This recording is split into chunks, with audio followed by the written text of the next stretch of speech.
Hello and welcome to the Running Channel. I'm Anna and today we're filming our very next episode in our Running With series. Now I'm off to go and see TV presenter Ben Shephard, who you might recognise from Good Morning Britain. We're going to be chatting all things running with Ben. Leave us a comment below and let us know who you'd like to see us run with next.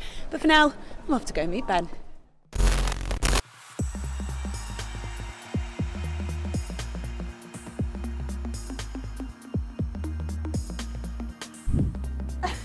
Spotting people you know already, well, Ben. You've got to say hello to people who exercise. Go on, keep going, work Well harder.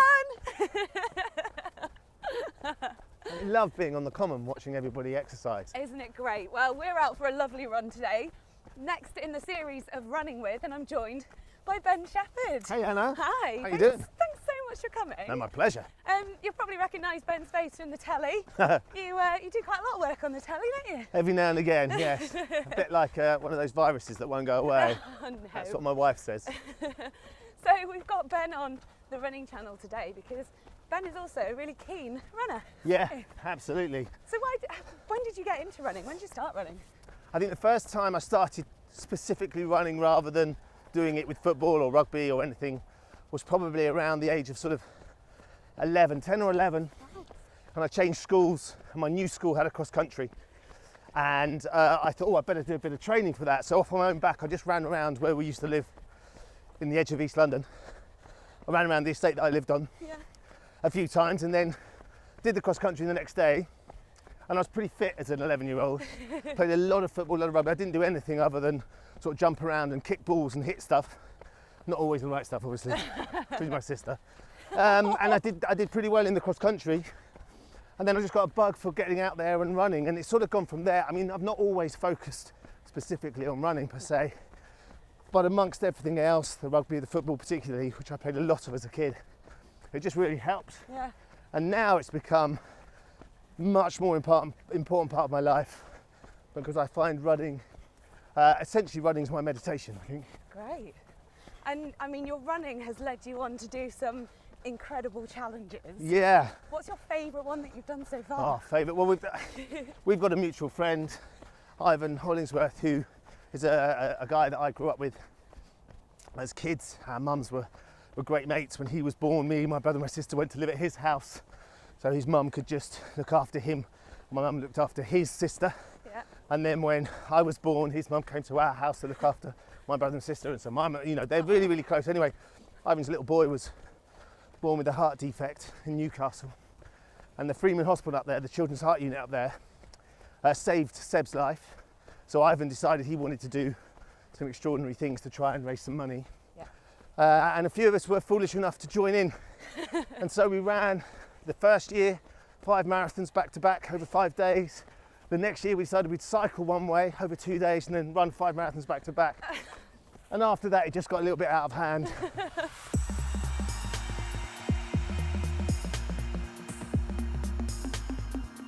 So with the sort of endurance efforts that you've done, have you found sort of that you have struggled with injuries or anything post those? Yeah, I have. The heavy going on the body, right? Particularly my knees, Yeah. I think. But what I've more recently, the major impact of all the long distance endurance stuff I've done, especially running, has been a degradation of discs in my spine. Oh. So I've got some dehydrated discs, I've got a disc with a hole in, torn discs. But more recently, the start of sort of 2018, I slipped a disc, which was the most agony I've ever been in. Yeah. And sort of it's one thing to sort of go through something like that at 43 and think, crikey, what a middle-aged injury. But the worst thing was understanding how I now have to adapt my life. I've always been able to just stick my trainers on, Yeah. get out and do whatever I want to do, football boots, golf clubs, Yeah. squash racket, anything and everything. And all of a sudden I have to be far more aware of what my body's saying to me. Yeah. And that's a real sort of hit in the face of reality physically that I have, I think my body's cashing in the checks that I've written for many, many years now, and it's kind of going, right, so the advent of Pilates and yoga has hit me in my mid-40s, which has been equally interesting Yeah. and actually Getting into satisfying. your vinyasa flow, are you? But also, I'm I'm so unsupple as well, so you just feel really stupid doing it. I'm rubbish. And I'm not very, you know, when you do those poses as well, this is probably a little bit too much, but you expel quite a lot of air from your body. And I'm not brilliant at controlling that, so it can get a little bit embarrassing. So I have to be very careful where I position myself in the room. I don't want anyone behind me. And that's Yeah, if you're watching and you're in a yoga class with Ben, don't go near him. Don't downward dog behind me. I probably shouldn't say that on the common, should I? That's very funny. It's a very different thing on this common.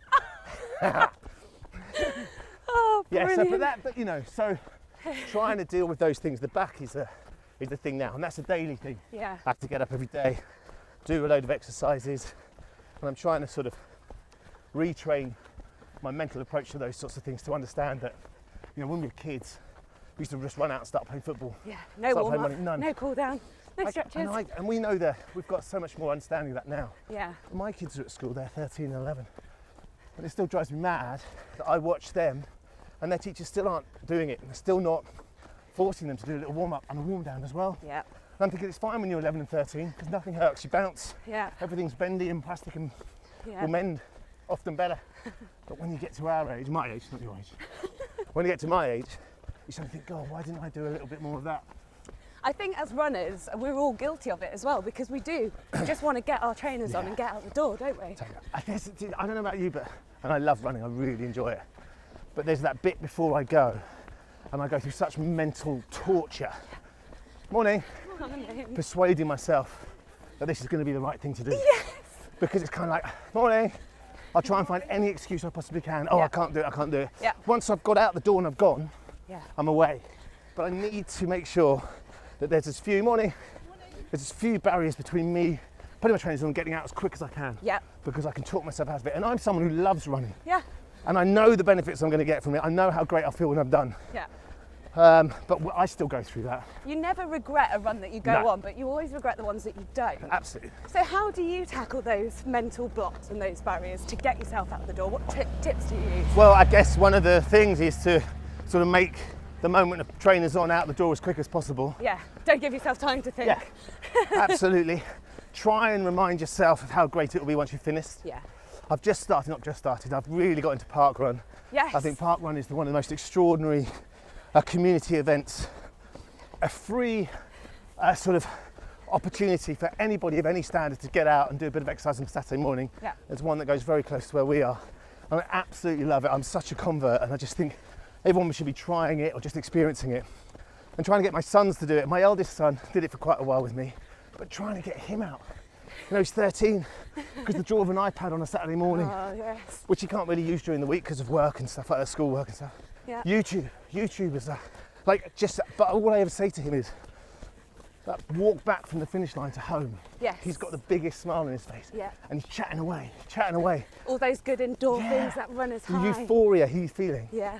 And I so often will think of his smile and his chat when we walk home. Think about those things that have been playing on my mind.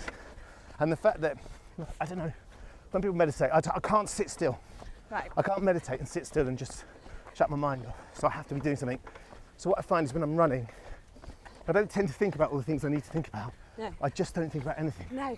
I just enjoy, I guess it's a bit of peace and the physical challenge. Yeah. Whether I'm jogging along in a nice place like this or whether really pushing myself or I'm going to go for distance. Yeah.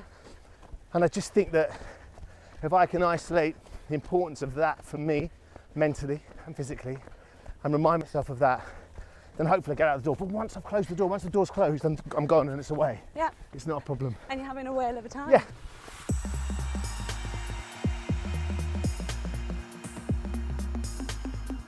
You're going to have to engage your steady cam knees here, Tom. We've got a bit of mud going on. I do love running in the mud though, on the trails. Something very satisfying about it, isn't there? Getting out, getting amongst it. Bro. So when we have people doing running with us, we do a little quick fire round. Oh, okay. So I'm going to ask you a few questions, which are either ors. So first of all, when you're out for a run, do you like to listen to music or not? Yeah, I listen to music, definitely. Yeah? I've done the odd very long run without it. When I was training for the double marathon that we did with Ivan one year, Yeah. and I ran about 28, 29 miles on my own, which was the most mentally torturous thing I've ever done. But I thought, oh, I'll tell you what I'll do, I'll listen to a book on tape. Oh yeah. Because that'd be good. I got so bored of the book. Oh, did you? And I just needed some music, I needed some beats, I needed to escape. And I needed something to get me into a rhythm. And do you have a particular song that gets you into that rhythm? I've got a running tracks playlist. Yeah. Things like The Killers, Yeah. all these things, Mr. Brightside, Yeah. things, a bit of Block Parties on there. Oh, nice. There's some old school dance stuff, some Moby things in there, Okay. which is before your time. No, it's not. And some Embrace. Oh, nice. And some From Elbow. the football one. They played at the World Cup, didn't they? Embrace. They may well have, I'm not sure it was one of those. It was one that I listened to at university, which was the early 90s. Oh, right. Elbow. Yeah. Good. So all sort of a random mix, to be honest. Yeah. And then every now and again my son will put something really annoying on just for fun. Baby Shark. Baby Shark. I wanted to do this on camera for so long. Oh my goodness, the Baby Shark. Or the other thing is they're 11 and 13, so they still find any sort of toilet humour hilarious. There's a number of toilet humour based songs. Oh, okay. The poo song, Oh, yeah, okay. the wee song, Yeah. which I think is supposed to encourage toddlers to use the potties. Right. My kids are still listening to them at 13, and every now and again my son will stick one on my playlist and I'll be running along, really getting into it, and then suddenly the poo song pops up. I hope it doesn't make you need to go. You know what us runners are like. Not on the common, no. No, not on the common. So we've done music. Do you measure your runs in miles or kilometres? That's a good question. Probably kilometres. Yeah. Probably kilometres because I use my Fitbit, and that tracks me in kilometres, so I know how far I've gone. Yeah. I'm less worried about distance these days, like I say, because of my back. Yeah. And there's a loop around where I live that's about 7.5 miles, and it's time on that, how fast I'm getting around it, Yeah. is one that I try and tend to do, but that's so it's more time Yes. rather than I know the set distance, and then I'll measure the park run. I can do a 5k run on a treadmill, sub 20, but I can't do it outdoors sub 20. And what I'd like to be able to do is my park run at sub 20 at some point. Great. So sort of a 5 kilometre run's becoming distance of choice, I think. That's the one. So that also pretty much answers my next question, which is time or distance when you're measuring. Time, really. Yeah. Yeah, time. I know once you've done a number of those serious endurance events, I know I can do the distance. Yeah. So now it's about sort of train smarter, Yeah. to run quicker, shorter distances, particularly because my body seems to cope a bit better with that. Yeah. Fair.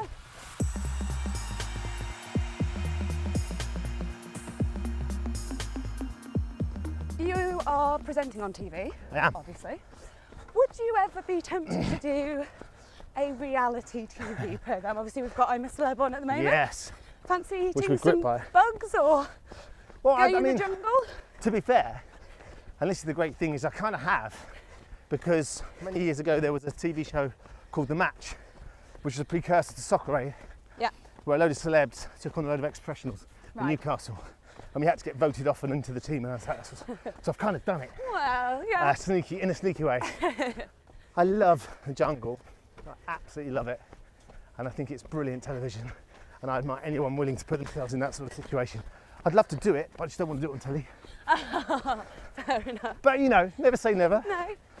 Maybe see you in a little Strictly sequin number? Yeah, I was, for the first time ever, I was asked this year to do Strictly, Huh? officially. Yeah. But I work Sunday mornings with Cammy, doing the football, you see. Of course you do. So the choice is dancing with one of those amazingly beautifully talented dancers covered in sequins and lycra and spandex, I'm sitting on the sofa or waking with up with Cammy. What would you choose? I pick Cammy. I Every love day, him. every day.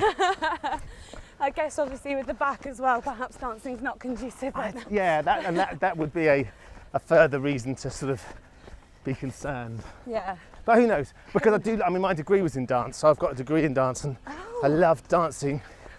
And I just haven't done any for years because life took me down a different route. Yeah.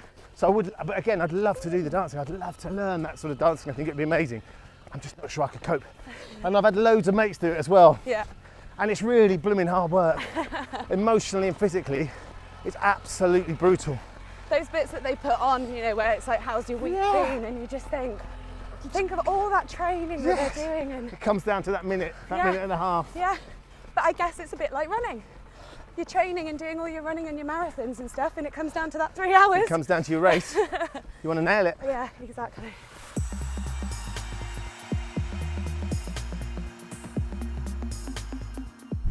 So I hear you just got back from Hungary. I know when you emailed me last night, you just got back. So what were you doing out there? Well, very excitingly, I've been asked to be in a film. That's very cool. I know. SAS Red Notice. It's based on the book by Andy McNab. Oh wow! And so they're filming the film in Budapest, and they needed a reporter to report on a raid that had happened by the SAS on this house that's supposed to be in Hampstead Heath, but it's actually in the hills of Budapest. Oh wow! And I was the reporter, so basically the little bit that I did will sort of pop up on someone's phone in the film at some point, with reference to the fact that I see the media are now reporting the story. Yeah. So it was really exciting. It was great, but just quite surreal. I'll bet. You know, we had all these Hungarian extras dressed as policemen, and SAS guys storming this house, and explosions and fire going off. It was fascinating. Cool. I bet you didn't have a cameraman on the back of a bike, though, did you? No, but I tell you what, they would have killed for one, quite frankly, because no one's got knees like Tom's. Very impressive how steady this has gone. He's doing very well. Oh, well, thank you so much for coming out and running with us today, my pleasure. Ben. I've loved it, Anna. We've really enjoyed having you along. Thanks for all the little tips on your endurance events too. Yeah, well, I hope they help. Good luck with your sub-20 parkrun man. aim. We'll be keeping tabs. I know, we're going to be keeping tabs. No hiding. So yeah, thank you so much. My pleasure. Do we get a lift back now? Yes, please. Can we have a lift, please, Lee? Come on.